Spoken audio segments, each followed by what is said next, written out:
우리가 기도한 가운데 보면은 하나님 우리에게 갑절의 복을 주시옵소서 그렇게 기도하는 분들이 많이 있습니다. 이 갑절의 복이라고 하는 것이 성경에 보면은 우리가 언제부터 나타났는지 보면 오늘 본문에 있는 이 요셉이 어떻게 보면 최초로 우리에게 이 갑절의 복이 무엇인가를 가르쳐주고 있는 사람입니다. 그럼에도 불구하고 우리는 이 갑절의 복을 이야기할 때 사실은 엘리사가 엘리야에게 마지막으로 부탁을 하면서 선생님이 내게 갑절의 영감을 주옵소서 하는 그 부분을 갖고 우리는 기도할 때마다 갑절해 달라 이렇게 생각을 많이 하고 있습니다. 또 어떤 분들은 욥이 그 많은 고난을 이기고 난 후에 마지막에 하나님께서 갑절의 복을 주셨다 하는 그 부분을 가지고 또 하나님께 갑절의 복을 받아야 되겠다 이렇게 생각하는 경우도 많이 있습니다. 엘리사 같은 경우는 영적으로 갑절의 능력을 받았다고 한다면은 욥은 세상적인 물질적인 경제적인 또 자손의 복을 갑절로 받았다고 할 수 있겠습니다. 그렇다면 오늘 본문에 나오는 요셉은 어떤 갑절의 복을 받았는가? 결론적으로 말씀을 드리면은 요셉은 이 아들들을 통해서 두 지파가 되는 그런 복을 받게 되었다는 것입니다. 그러니까 요셉의 형제들은 다 한 지파가 되어서 한 부분만 땅을 분배를 받는데 요셉은 자기 두 아들을 통해서 두 몫을 이렇게 받게 되어졌다. 그래서 갑절의 복을 받은 사건이 오늘 본문에 기록이 되어져 있습니다. 이 야곱이 요셉의 그 청함을 받아서 애굽으로 이주할 때 가보면 성경에 130세라고 그렇게 나옵니다. 그러다가 그 땅에서 17년을 살게 되어지다가 오늘 본문은 147세 때 130세 가서 17년이 지나서 147세가 되었을 때 이를 지금 우리에게 기록을 하고 있습니다. 이때 보면 오늘 본문 말씀을 보면은 야곱이 병들어서 죽음을 이렇게 눈앞에 두고 있다는 것을 볼 수 있습니다. 읽었던 이 창세기 48장과 다음 장에 나오는 49장은 야곱의 시대가 끝나고 그 야곱에게 주셨던 하나님의 축복이 그 아들들 12지파에게 넘어가고 있는 이 과도기적인 사건을 기록을 하고 있는데, 근데 이 사건이 굉장히 중요한 것을 하나 우리에게 말씀해 주고 있는데, 야곱까지는, 그러니까 아브람부터 시작해서 아브람, 이삭, 야곱까지는 하나님 주신 이 축복권이 한 사람에게만 전달돼서 내려옵니다. 그죠? 아브람, 이삭, 야곱.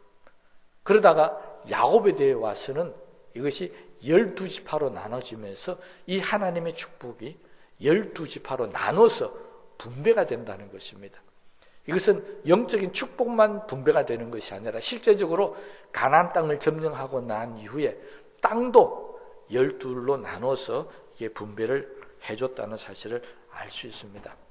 그러면 하나님께서 왜 지금까지는 야곱에게까지 내려올 때까지는 한 사람씩만 내려오다가 갑자기 야곱의 아들들에 대해서는 왜 12지파로 나눠서 했느냐는 것입니다. 그것이 오늘 본문 말씀이 가지고 있는 담겨져 있는 하나님의 뜻이 하나 있는데요.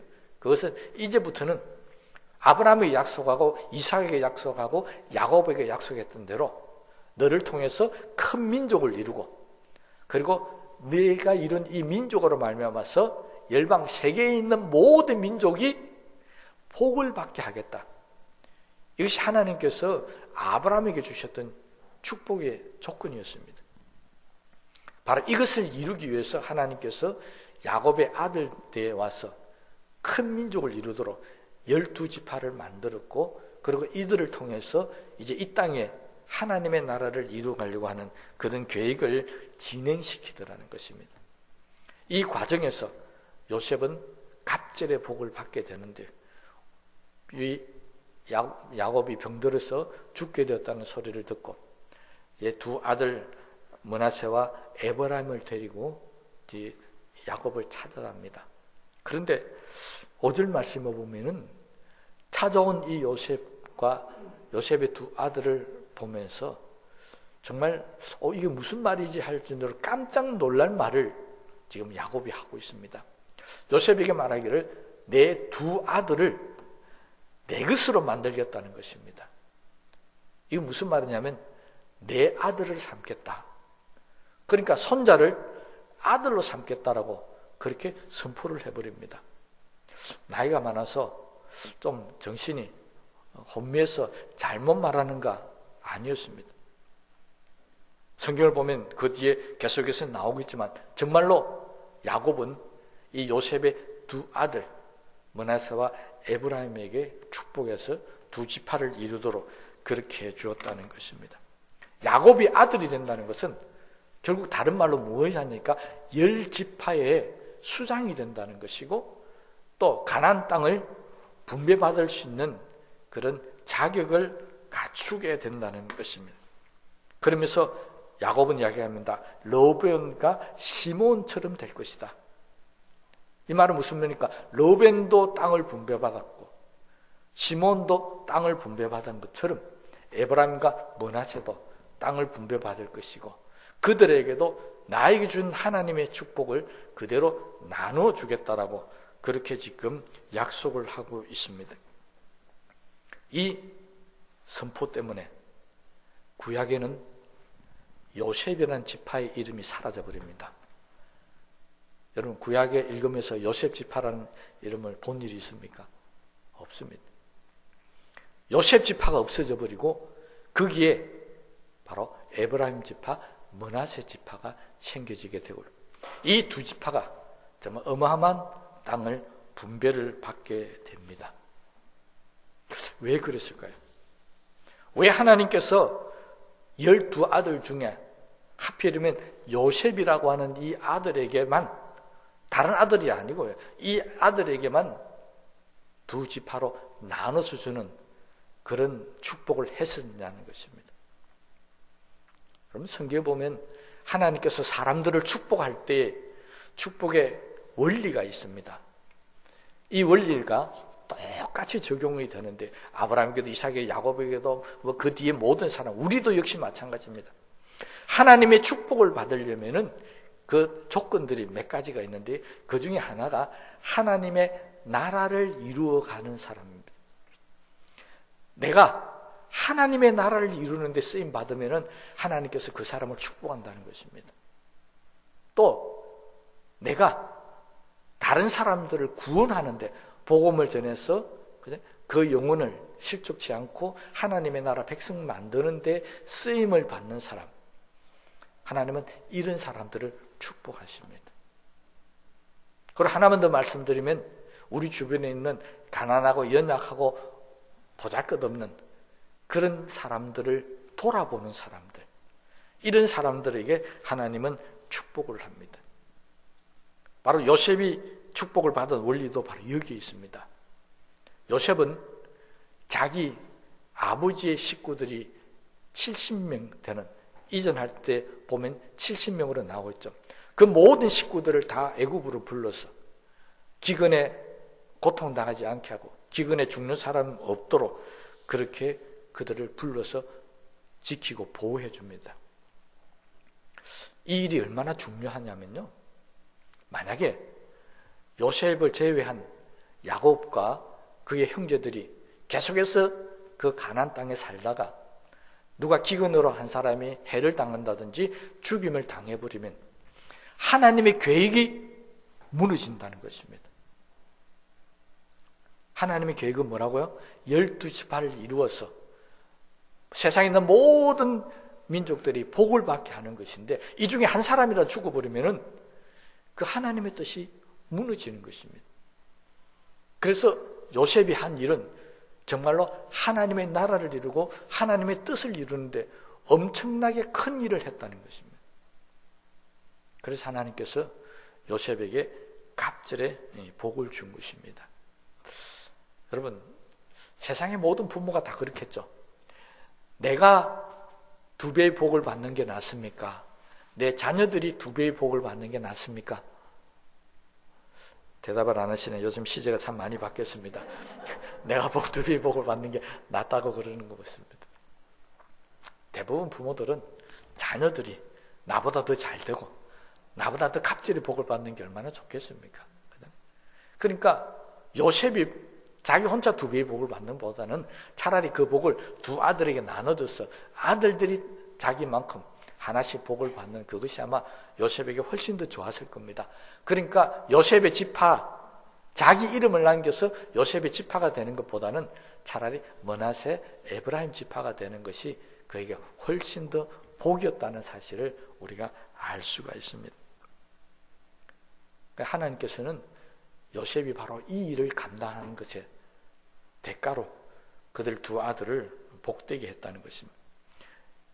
요셉이 없었더라면 하나님의 이 역사도 없었을 것이고 이스라엘의 12지파도 생존할 수가 없었습니다. 그런데 여기에서 우리가 한 가지 주위에서 지켜봐야 될 것이 있습니다. 요셉이 이 복을 받기까지 요셉이 무지무지하게 고생을 했다는 것입니다. 여러분, 성경은요, 복은 그저 오는 것이 아닙니다. 복은 내게 왔던 고난이나 아니면 나에게 왔던 화가 변해서 복이 된다는 것입니다. 요셉은 자기가 그렇게 많은 고난을 받았지만 그 고난 때문에 자기는 두 배가 되는 그런 축복을 받았다고 하는 것입니다.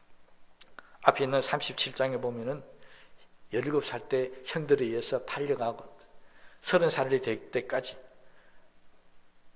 노예 생활을 하고 감옥에 갇혀서 죄수 생활을 하고 그런 어려움과 힘든 일들을 겪었습니다. 무려 14년 동안. 그 어려움을 겪으면서 17살 어린 아이가 견뎌나갔습니다. 하나님은 그것을 보시고 요셉을 축복하실 수밖에 없었습니다. 요셉이 한 번이라도 불평하고 원망을 안 했을까요? 요셉이 한 번이라도 넘어지거나 쓰러진 일이 없었을까요? 굉장히 궁금하죠. 성경은 그 일에 대해서 기록이 없으니까요. 그런데 저는 성경을 보면서 그렇게 생각이 들었습니다. 요셉도 사람인데 왜 이 고난 때문에 안 흔들렸겠습니까? 그잖아요. 아브라함도 흔들렸고 이삭도 흔들렸고 다 흔들렸습니다. 야곱도 역시 아마 이 고난 때문에 흔들렸을 겁니다. 그런데 흔들리고 힘들어하고 고통스러워했지만은 그러나 넘어지지는 않았다는 것입니다. 견뎠다는 것입니다. 이 견뎠다는 말은 다른 말로 하면 하나님의 약속을 붙들고 하나님 말씀을 붙들고 넘어지지 않도록 그 말씀이 지팡이가 되어서 끝까지 견뎌나갔다는 것입니다.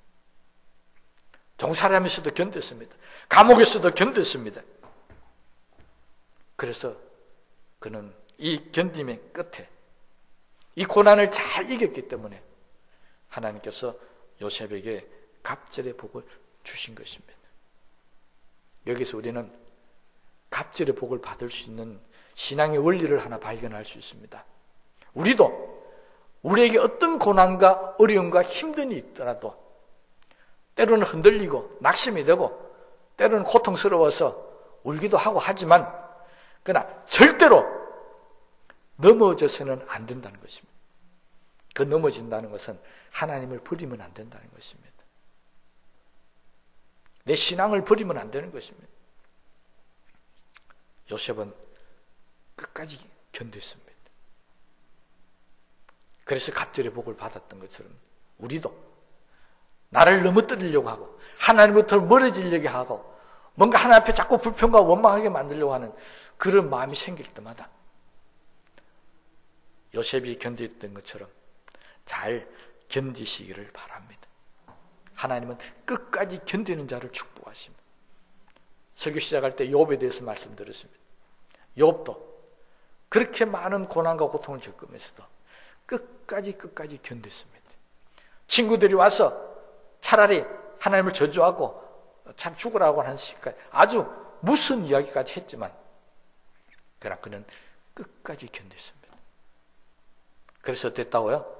갑절의 복을 받았습니다. 복은 그저 오는 게 아닙니다.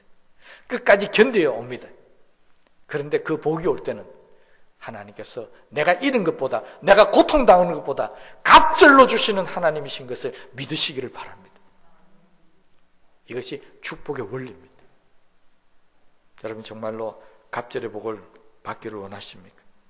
지금 당하는 고난을 견뎌야 합니다. 이 코로나도 견뎌야 되고 경제적으로 어려운 것도 견뎌야 됩니다. 이거 견디지 못하면 우리 하나님과 멀어질 수밖에 없고 넘어질 수밖에 없습니다. 그래서 수많은 교회가 무너지고 있습니다. 수많은 교인들이 하나님을 떠나고 있습니다. 그러나 저와 여러분들은 견뎌야 합니다. 그냥 견디지 마시고 이걸 잘 견디면 하나님께서 나에게 갑절의 복을 주실 것이다. 내가 아니면 내 자녀들에게 하나님이 복을 주실 것이라는 믿음을 가지시고요. 요셉처럼 끝까지 견디시기 바랍니다. 우리는 이 코로나 때문에 1년 이상을 고통당하고 있지만 정말 오랜 기간 고통당하고 있습니다. 그런데 요셉은 우리보다는 말도 할 수 없는 13년, 14년의 기간을 견뎠습니다. 그래도 우린 종살이 안 하잖아요. 그래도 우리는 감옥에 안 들어가잖아요. 우리 신앙의 선조들처럼 땅을 파고 땅굴을 파고 카타콤처럼 밑에 들어가서 그렇게 숨을 지내지는 않잖아요. 우리보다 더 어렵고 힘든 우리 신앙의 선조들도 다 견뎌서 갑절의 복을 받았던 것처럼 오늘 저와 여러분들도 이 어렵고 힘든 일을 잘 견디셨어요.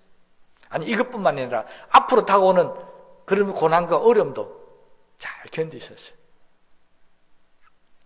갑절의 축복이 임하는 복된 역사가 있기를 주의 이름으로 축원합니다.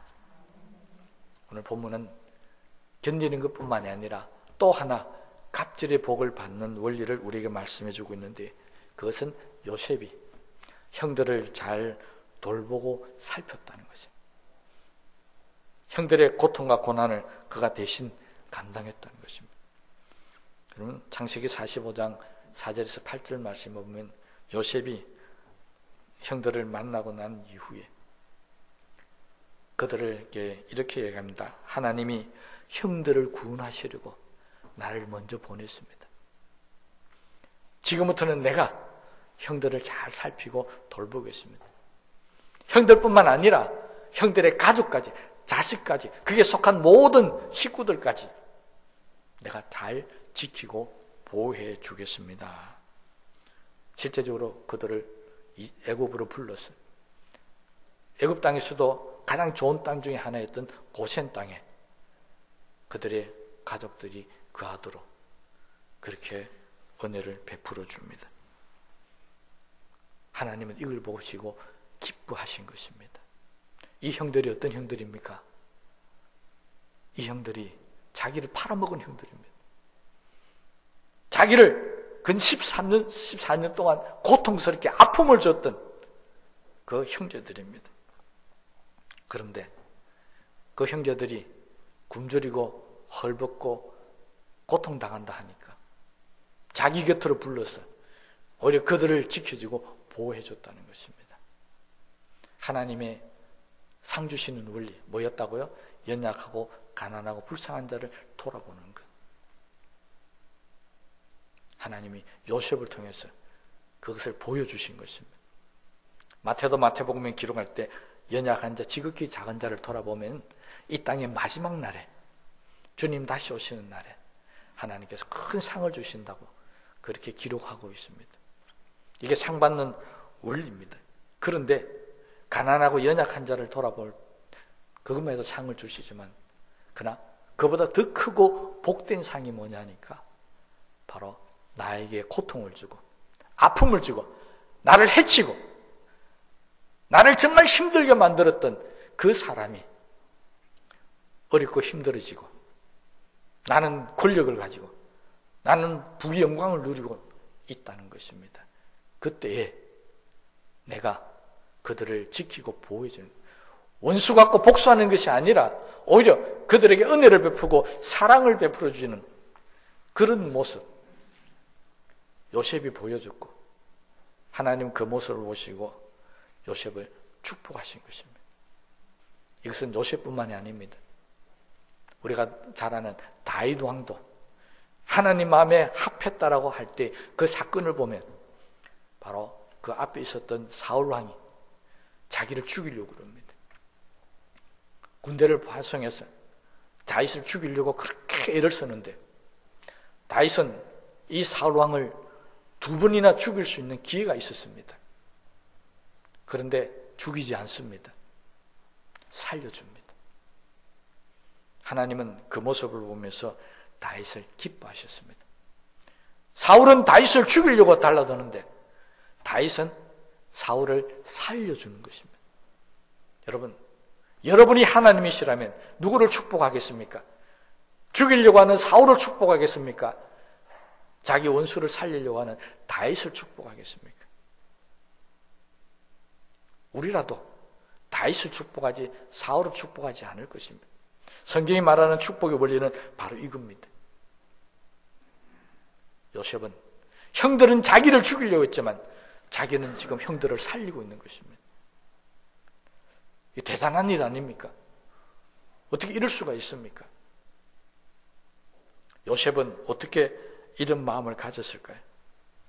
자기 인생을 망가버렸던 그 형들을 용서하고 어떻게 이렇게 지키기까지 해주셨나요? 그 이유가 성경에 보면 나옵니다. 요셉이 언제 그런 줄 아십니까? 요셉이 감옥살이 하고 노예 생활하고 종살이하고 할 때 이것을 깨달은 게 아니었습니다. 요셉은 나중에 총리가 되고 결혼을 하고 난 후에 아들을 낳습니다. 그 첫 아들 이름이 므낫세입니다. 이 첫 아들의 이름을 해석하면 내 모든 고난과 과거의 집안일, 형들이 나한테 했던 그 모든 일들을 잊게 하셨다. 이것이 므낫세라고 하는 이름의 뜻입니다. 그러니까 이 요셉은 자기 아들을 낳으면서 내가 이렇게 고난을 당하고 힘든 거 당한 거 이거 다 하나님께서 잊게 하시려고 이렇게 나에게 아들을 주셨다. 하나님의 은혜를 받고 나니까 이러려고 나를 애굽으로 보내셨구나. 그것을 깨닫게 되었다는 것입니다. 여러분, 누구나 다 이렇게 깨닫게 하는 게 아닙니다. 어떤 사람은 하나님이 축복하셔서 높여주니까 교만해서 오만해서 하나님의 은혜인 줄도 모르고 오히려 힘과 권력을 이용해서 원수 갚습니다. 그렇잖아요. 오히려 자기 마음대로 해버립니다. 그런데 그런 사람은 하나님께서 그 다음에 축복하지 않더라는 것입니다. 조금 전에 말씀드렸던 사울왕이 대표적인 예입니다. 사울왕도 하나님 축복 안 받은 사람이 아닙니다. 이스라엘의 첫 번째 왕이 되는 복을 받은 사람입니다. 그런데 그 복을 받아서 자기 힘을 갖고 다윗을 죽이려고 했던 게 문제였습니다. 그때부터 하나님은 사울에게 주었던 축복을 끊어버렸습니다. 그리고 무시무시한 말씀을 하시죠. 하나님은 당신을 버렸습니다.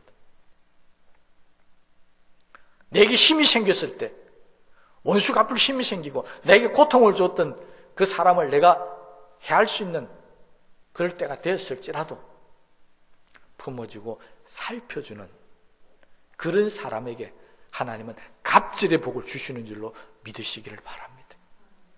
힘을 가졌다고 힘을 휘두르고 원수 갚으면 거기서 끝입니다. 바로 요셉은 그런 사람이었습니다. 힘이 생겼을 때 그 힘으로 복수하지 않고 오히려 그들을 지켜주고 붙들어 줬습니다. 만약 요셉이 자기의 행처럼 형들을 구덩이에 집어넣어버리고 옷을 벗겨 나귀를 팔아버리고 보복했다면 하나님께서 요셉에게 갑절의 복을 주셨겠습니까? 저는 그렇지 않다고 생각합니다. 만약 요셉이 총리 권력을 갖고 형들을 다 죽여버리면 하나님의 뜻을 무너뜨리는 겁니다. 하나님 뜻은 뭐라고요? 이 형제들을 통해서 12지파를 만들고 큰 민족을 이루어가야 되는데 요셉이 죽여버리면 그 하나님 뜻을 거역하는 것입니다. 요셉이 이 뜻을 알았는지 몰랐는지는 성경에 없으니까 잘 모르겠지만은, 그러나 그런 형들을 오히려 지키고 보호해주고 껴안아주고, 그들의 가족까지, 그들이 세상을 다 떠난 후에라도 성경에 보면 그들의 자녀들을 잘 지키고 보호해 주셨다는 것입니다. 그런데 형들은 그러지 못했습니다. 형들은 어땠습니까? 아버지 야곱이 죽고 나면 동생이 우리에게 분명히 복수할 것이다. 지금은 아버지가 살아계시니까 복수를 안 하지만 아버지가 죽고 나면 복수할 것이다. 얼마나 두렵고 떨었는지 모릅니다. 이것이 악을 행한 자의 모습입니다. 악을 행한 자는 언젠가는 그 보복이 두렵고 자기의 어떤 죄의 결과를 겪어야 되기 때문에 두려울 수밖에 없습니다. 겁날 수밖에 없습니다. 편히 잠도 못 잡니다. 그런데 그 악한 자들을 감싸주고 지키고 보여주는 사람은요, 편안하게 잠도 자고 마음의 기쁨과 보람도 느끼고, 또 하나님은 그걸 보시고 갑절의 축복을 주시는 것입니다. 우리는 어떤 삶을 살아야 하겠습니까? 하나님은 요셉의 이 모든 과정을 다 보시고 야곱을 통해서 그의 두 아들을 축복하시고 두 지파를 이루도록 은혜를 베풀어 주신 것입니다. 나를 팔아먹은 형제를 사랑하는 것 정말 어려운 일입니다. 주님께서 우리에게 말씀하신 대로 원수를 사랑하는 것 너무나도 어려운 일입니다. 어쩌면 그렇기 때문에 그 일을 하는 사람에게 하나님은 갑절의 축복을 주시는 줄도 모르겠습니다. 정말 우리가 갑절의 복을 받기를 원하신다면 오늘 이 시간 이후부터 나에게 고통을 주고 아픔을 준 사람을 위해서 기도하십시오. 그 사람들을 돌아보십시오. 그 사람들이 나보다 더 비참한 위치에 있을 때 오히려 그들을 올려주십시오. 그것이 나에게 갑절의 복을 받는 하나님의 축복이라는 사실을 깨닫게 되게 되시기를 바랍니다. 내 원수가, 나에게 고통을 준 사람이 나보다 못되는 거, 그것은 하나님이 원수 갚으라고 주시는 기회가 아닙니다. 그들을 지키고 보여줌을 통해서 갑절의 복을 받으라는 기회라는 사실을 깨닫고 우리 그들을 통해서 갑절의 복을 받는 역사가 일어나게 되시기를 바랍니다. 그것은 욥도 마찬가지였고 엘리사도 마찬가지였습니다. 모든 복을 받는 사람들은 바로 복받을 일을 하기 때문에 그렇습니다. 오늘 이 시간 이후부터 저와 여러분들에게 요셉처럼, 엘리사처럼, 욥처럼 갑절의 복을 받는 역사가 있게 되시기를 주의 이름으로 축복합니다. 우리 말씀을 생각하시면서 기도하십시다.